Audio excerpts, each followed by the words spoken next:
شروع اللہ کے نام سے جو بڑا مہربان نہایت رحم والا ہے۔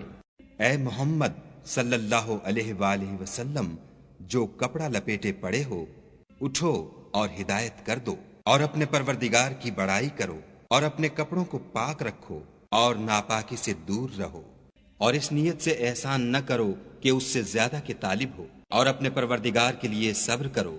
جب سور پھونکا جائے گا وہ دن مشکل کا دن ہوگا، یعنی کافروں پر آسان نہ ہوگا۔ ہمیں اس شخص سے سمجھ لینے دو جس کو ہم نے اکیلا پیدا کیا اور مال کثیر دیا، اور ہر وقت اس کے پاس حاضر رہنے والے بیٹے دیے، اور ہر طرح کے سامان میں وسعت دی۔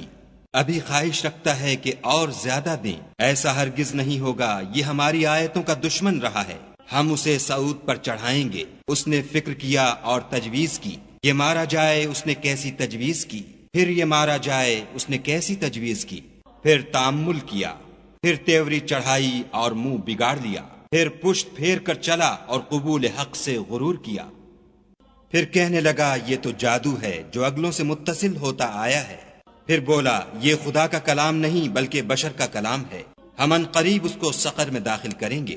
اور تم کیا سمجھے کہ سقر کیا ہے؟ وہ آگ ہے کہ نہ باقی رکھے گی اور نہ چھوڑے گی، اور بدن کو جھلس کر سیاہ کر دے گی۔ اس پر 19 داروغہ ہیں، اور ہم نے دوزخ کے داروغہ فرشتے بنائے ہیں، اور ان کا شمار کافروں کی آزمائش کے لیے مقرر کیا ہے، اور اس لیے کہ اہل کتاب یقین کریں اور مومنوں کا ایمان اور زیادہ ہو، اور اہل کتاب اور مومن شک نہ لائیں، اور اس لیے کہ جن لوگوں کے دلوں میں نفاق کا مرض ہے اور جو کافر ہیں کہیں کہ اس مثال کے بیان کرنے سے خدا کا مقصود کیا ہے۔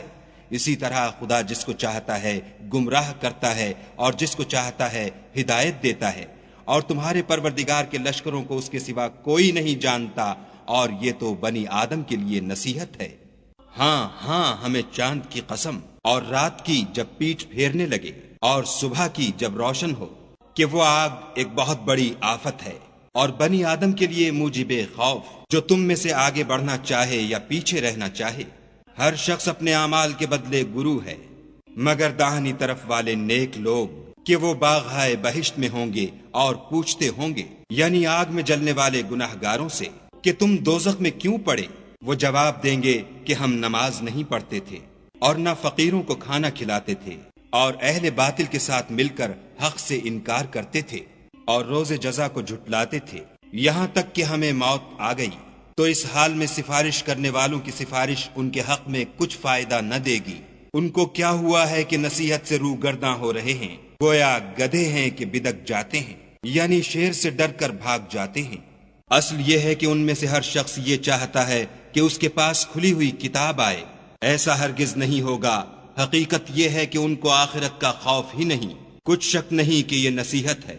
تو جو چاہے اسے یاد رکھے، اور یاد بھی تبھی رکھیں گے جب خدا چاہے، وہی ڈرنے کے لائق اور بخشش کا مالک ہے۔